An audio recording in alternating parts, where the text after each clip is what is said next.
మత్తయి సువార్త 28వ అధ్యాయం. ఎవరిని విశ్వాసులని పిలవాలి? అయితే యేసు వారి యొద్దకు వచ్చి, పరలోకమందును భూమి మీదను నాకు సర్వాధికారము ఇవ్వబడి ఉన్నది, కాబట్టి మీరు వెళ్ళి సమస్త జనులను శిష్యులనుగా చేయండి. విశ్వాసులనుగా కాదు, శిష్యులనుగా చేయాలి. ఏంటి తేడా అనంటే, విశ్వాసం ఏం చేస్తాడంటే, నాయన నేను ప్రతి ఆదివారము నీ సంఘానికి, నీ చర్చికి వస్తాను, కానుకేస్తాను నాయన, నా బిడ్డను అమెరికాకు పంపించు అని విశ్వాసముతో ప్రార్థన చేస్తుంది. విశ్వాసురాలే అమ్మా, నేను కాదన్ను. కానీ శిష్యత్వం అంతటితో ఆగిపోదు. ప్రభువా, నా బిడ్డ అమెరికాకు పోవడం ఎట్టున్నా, నా బిడ్డ నీ కొరకు నేను ప్రతిష్ఠిస్తున్నాను. ఇదిగో నా జీవితం నీకోసం ప్రతిష్ఠిస్తున్నాను. ఆ పాదమస్తకం నీకోసం నేను పనిచేస్తాను. నా డబ్బు నీదే.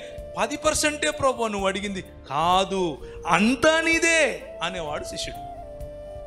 ఇదేందన్నా కొత్త క్రిస్తం చెప్తున్నావు నువ్వు? ఏం చేద్దామమ్మ, బైబిల్ అదే చెప్తాను. ప్రభువా, నేను కొత్త కారు కొనుక్కున్నాను, దీన్ని ఆశీర్వదించండి, అవసరమైనప్పుడు మీరు కూడా ఎక్కుదురు కానీ అనేవాడు విశ్వాసి. ప్రభువా, ఈ కారు కొన్నాను, ఇచ్చింది నువ్వే, దీన్ని నీకోసమే వాడతాను అనేవాడు శిష్యుడు. చాలా సింపుల్గా అర్థమయ్యడం కోసం చెప్తున్నాను. ఇది నీది, ఇది నాది అనేవాడు విశ్వాసి. నేనుండేదే నీకోసం అనేవాడు శిష్యుడు. నా బతుకే నీది ప్రభువా అనేవాడు శిష్యుడు. ఆ శిష్యత్వంతో కూడినటువంటి జీవన విధానాన్నే పరిపక్వతతో కూడిన జీవన విధానం అంటారు. అలాంటి వాళ్ళని ప్రజలు చూస్తే వీడికి పిచ్చిరా అంటారు. ఎందుకు ఈడెందురేడు అనుకుంటారు. ఎందుకు అనంటే ఆడికి ఏం అర్థం కాదు. ఉదయం నుంచి సాయంత్రం వరకు ఏదో మతంలో దేవుని దగ్గర చేసే వాళ్ళని చూస్తే మాత్రం అబ్బా ఎంత గొప్పవాళ్ళు అని అనిపిస్తుంది మనకు. కానీ ప్రభు ఎవరిని చూసి అంటాడు అంటే, ఇశ్రాయేలు నీ భాగ్యం ఎంత గొప్పదని. పొద్దున్న నుంచి సాయంత్రం వరకు చక్కబదిన చేసే వాళ్ళకు ఒక్కొక్క చేసుకుంటూ ఉంటారు. ఎందుకంటే వాళ్ళకి ఏదో కావాలి దేవుని దగ్గర నుంచి. నువ్వు నాకు అది ఇయ్యి, నువ్వు నాకు ఇది ఇయ్యి, నాకు ఇది ఇయ్యి, ఇది సరిపోయింది, ఇంకొకటి ఇది సరిపోయింది, ఇంకొకటి. ప్రభు అంటాడు ఇస్తా, ఎంత ఇస్తానంటే నోట్లో పెట్టుకుంటే ముక్కులేక వస్తుంది అంటాడు.